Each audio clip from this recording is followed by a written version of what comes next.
கோபத்தை இன்னும் 1.5 வருஷத்துக்கு அணைய விடாமல் வச்சிருந்து தேர்தல் நேரத்தில் பற்ற வச்சு விடுங்கிறேன். நான் என்னால் என்ன செய்ய முடியுமா? இப்போ போராடின மக்களுக்கு நான் நேராக போய் சொல்லிட்டு வந்தேன்.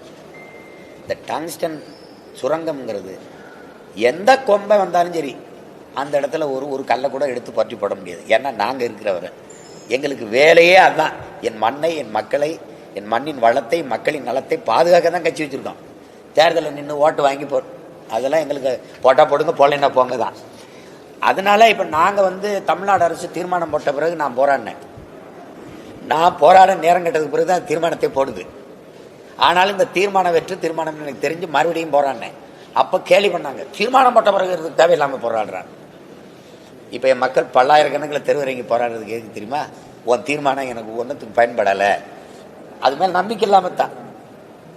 ஏன்னா நீங்கள் இது மாதிரி பல தீர்மானங்களை போட்டு கிடப்பில் போட்ட ஆளுகள், அதனால அந்த நம்பிக்கை வரமாட்டேங்குது. ஆனாலும் போராடி கொண்டிருக்கேன். என் மக்களுக்கு சொல்லுவேன், இந்த மகன் இருக்கிற வர என் தாய் நிலத்தில் அப்போ நாங்கள் வலிமை இல்லாமல் சின்ன பிள்ளையாக இருக்கும்போது அது கையெழுத்தாயிருச்சு, இதாயிருச்சு, ஸ்டெர்லைட் வந்துருச்சு, அணுவில் வந்துருச்சு, மீத்தேன் சிப்காடு. இனிமேல் என் நிலத்தின் வளத்தை கெடுக்கிற எந்த நச்சாலையும் திட்டமும் வராது, வர விட மாட்டோம்.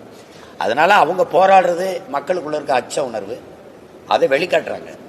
அதை தடுக்கிற அரசு. நீங்க அதே மாதிரி ஒண்ணுமில்ல, ஆளுநர் வெளியில போயிட்டாருங்கிறதுக்கு தெருவில் இறங்கி போராடுறீங்க.